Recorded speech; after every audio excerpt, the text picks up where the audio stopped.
God, Improv, and the Art of Living is a book about finding tools for dealing with life when things don't go according to plan.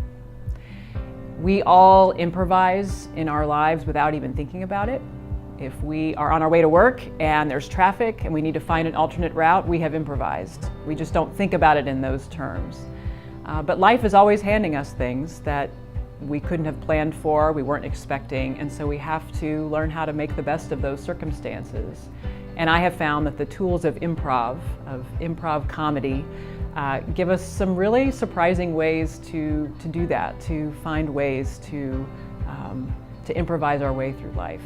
Improv has always been a part of my life in small ways. I did a lot of theater in high school and college, and so we would warm up for a performance by doing some improv activities, kind of games together as a cast. And I never really liked those very much. I like having a script and a plan, and I like to say that my backup plans have backup plans, and so improv is something that doesn't come naturally to me.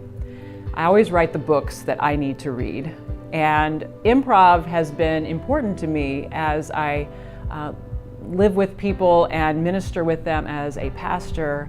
There are so many things that happen that we could not have planned for. Things that are great and things that are really hard. And so the more I live in the world, the more I realize that we really need to be equipped with tools for faithful living in a chaotic world. And so improv is one of the ways that I think we can cultivate those tools. And so I started studying improv. I read about it for a long time and was interested in some of the principles of improv, and ultimately realized I need to do this. The whole nature of improv is to put yourself out there. And so I really needed to study it, to play, to learn these ideas and implement them on stage, but then also think about how they can apply to our lives. And so I've been studying and practicing and playing at improv for several years now in a variety of places.